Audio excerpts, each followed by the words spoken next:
Thank you all for tuning into Big Mama Story Time. Story Time!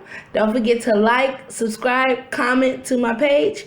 Here we go.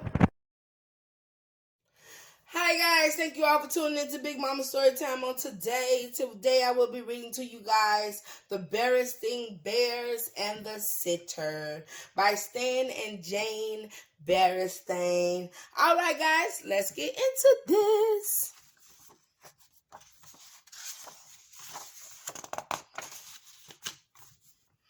"What's this?" said Papa Bear as he took the day's mail from the Bear family's mailbox. It was a notice telling about an important meeting that night at the Bear Country Town Hall.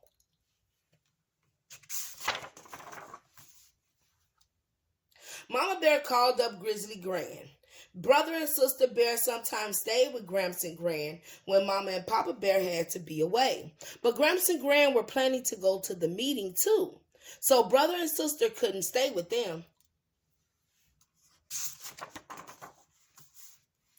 Or with Aunt Maud or Cousin Wilbur. They were going to the meeting too.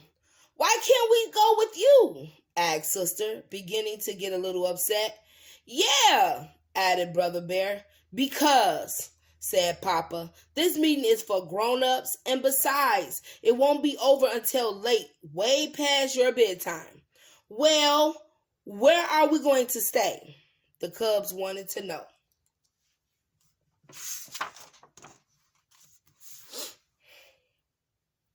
"You're going to stay right here," said Mama as she put down the phone. "Alone?" asked Sister. "Of course not," said Mama. "I've arranged for a sitter." "A sitter?" said Brother. "Who is it going to be?" Sister asked. "Mrs. Grizzle, who lives in the hollow stump at the end of the road," said Mama, feeling much better about the whole thing. "Mrs. Grizzle?" said the Cubs, not feeling better at all. Well, they look a little bit scared. Let's see. Once when Sister was playing with her friends, their ball went into Mrs. Grizzle's flower garden. Mrs. Grizzle wasn't too happy about it.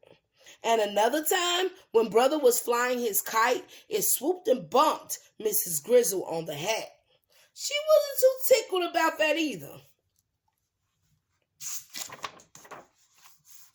Later that evening, after the supper things had been cleaned up, Mama and Papa got ready to go to the town meeting. "But who's going to scrub our backs, read us a story, and tuck us in?" asked Sister, still a little nervous about the idea of a sitter. "I understand that Mrs. Grizzle has raised 7 cubs of her own," said Mama, putting on her hat, "and I'm sure she's a perfectly good back scrubber, story reader, and tucker inner." "She's not going to scrub my back," Brother Bear said under his breath. "Well, scrub your own back then, brother."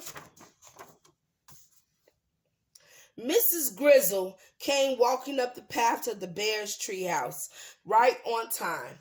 There was no question about it. It was the same Mrs. Grizzle who got bopped with the kite and didn't like cubs tromping her flowers. She was very large, almost as big as Papa, and she carried a drawstring bag. Well, she had good reason to not want y'all to do that. I mean, come on.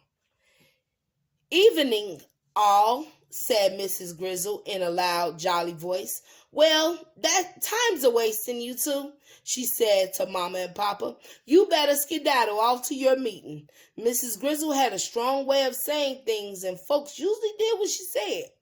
Mama and Papa kissed the cubs good night and skedaddled. She must have been an older lady. You could tell. "Whew!" said Mrs. Grizzle as she sat down in Papa's big chair. "It sure is good to get a load off your feet." She took off her hat and looked into her drawstring bag. There's something about somebody looking into a bag that makes cubs very curious. "Mrs. Grizzle," said Sister. "Yes." "What's in the bag?" "Nothing much. Just some things I take along when I go sitting. A piece of string, a pack of cards." Meanwhile, over at the town hall, the Bears were getting ready for their important meeting.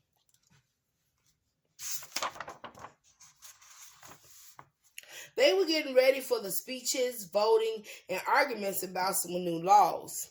But Mama's mind was not on the meeting, neither was Papa's. Mama and Papa Bear were thinking about what was going on back home. Sister looked a little worried when we left, fretted Mom. So did Brother, agreed Papa. They decided to call home and see how things were going.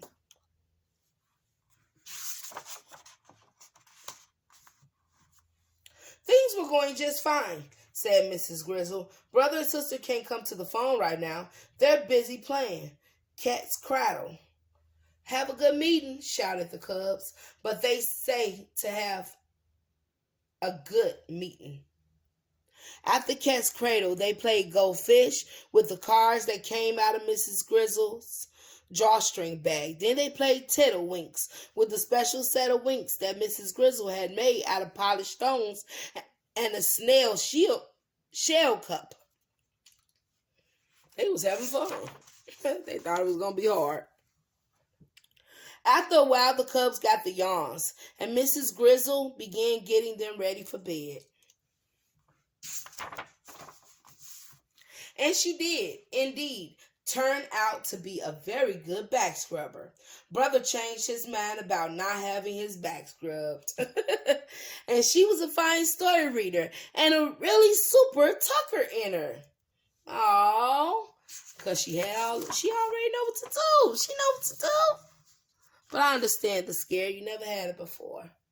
I hope Mama and Papa had a good evening, said Sister with a yawn, because we had a very good sit.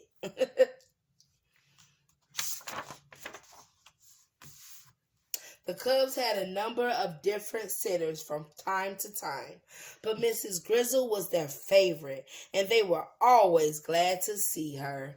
Oh, that is nice. That's nice to have a good sitter. Sometimes you get scared. You never know. But she had valid points on why they ain't want her. Why, she got hit. Like, y'all hit her. It was step on her scrubs. I know y'all kids at the same time. That's her stuff. So she has the right to be upset. But that don't mean that she's a mean person. Don't judge a book's back cover, All right, guys, but I thank y'all for tuning in. I hope you guys like that book because I really did, and it was very informational. All right, guys, and educational. All right, guys, thank you all for tuning in to Big Mama Storytime. Please don't forget to like, share, comment, and subscribe to my page if you haven't done so already. All right, guys, bye.